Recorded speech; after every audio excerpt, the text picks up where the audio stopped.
నమస్కారం.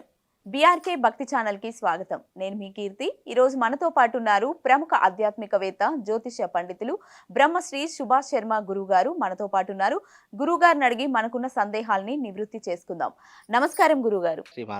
గురువుగారు, మన సనాతన ధర్మంలో మాంసం తినొచ్చా? తింటే ఏ రోజుల్లో తినాలి? ముందుగా ప్రేక్షకులందరికీ శ్రీమాత్రే నమః, శ్రీ గురుభ్యో నమః. ఇక్కడ మాంసాహారం అనేటటువంటి పద్ధతి ప్రాంతీయ ఆచారాన్ని బట్టి, కులాచారాన్ని బట్టి, వాళ్ళు నిర్ణయించుకున్నటువంటి పద్ధతులను బట్టి ఈ మాంసాహారం అనేటటువంటి పద్ధతి మొట్టమొదటిగా బయటకొచ్చింది. ఇక్కడ పూర్వకాలంలో ఏంటి అంటే గనక గ్రామ దేవతలకు బలులు ఇచ్చేటటువంటి వారు. ఆ బలులు ఇచ్చేటటువంటి సందర్భాల్లో ఏం చేసేవారంటే ధాన్య ప్రసాద రూపకంగా తినేటటువంటి ఆచార వ్యవహారాదులు ఉండేటటువంటివి. అలా పుట్టుకొచ్చినటువంటివే ఈ యొక్క మాంసపు నియమాలు అని చెప్పడం జరిగింది.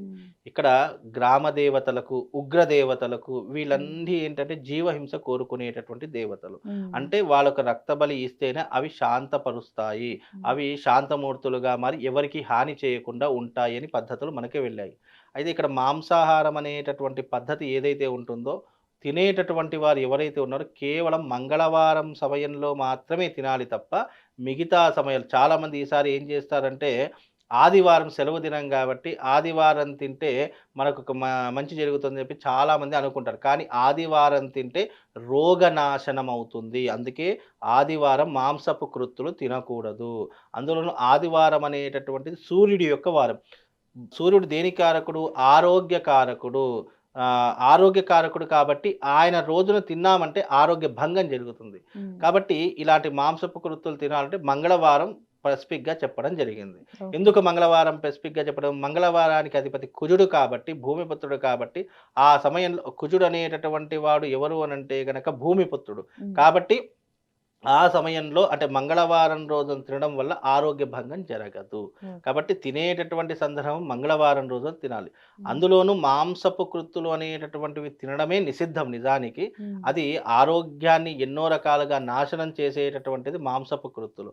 అవి తింటున్నారు అంటే అప్పట్లో ఏంటి అంటే నరమానవ భక్షకులు ఉండేటటువంటి వారు, అలాగే ఆది మానవుల కాలంలో ఏంటంటే ఈ యొక్క పదార్థాలను వాళ్ళకు జనారణ్యంలో తిరిగేటటువంటి యోగం లేదు కాబట్టి వాళ్ళు అడవిలో అలా తిరుగుతూ ఆ మాంసపు కృత్తులు కూడా మన దాంట్లోకి వచ్చేసాయి. తినకూడనటువంటి అనేక రకాలైనటువంటి మాంసపు కృత్తులు తినేస్తున్నారు, ఆరోగ్యం భంగం చేసుకుంటున్నారు. అందుకే మనిషి యొక్క ఆయుష్ 100 సంవత్సరాల నుంచి 70 సంవత్సరాలకు పడిపోయింది. 70 సంవత్సరాలు దాటి బ్రతికారంటే అది చాలా గొప్ప అనుకుంటున్నాం ఈ మధ్య కాలంలో. అప్పట్లో చాలామంది చూడండి 100 సంవత్సరాలకు మించి బ్రతికినటువంటి వాళ్ళున్నారు. ఇప్పుడు 100 కాస్త 90కి పడిపోయింది. 90 కాస్త 60కి పడిపోయింది. 60కి కాస్త 70కి పడిపోయింది. అంటే ఈ రకంగా మనిషి యొక్క ఆయుష్ మనం తినేటటువంటి ఆహార పదార్థాల ద్వారా ఆయుష్ క్షీణం కూడా చేసుకుంటున్నాం.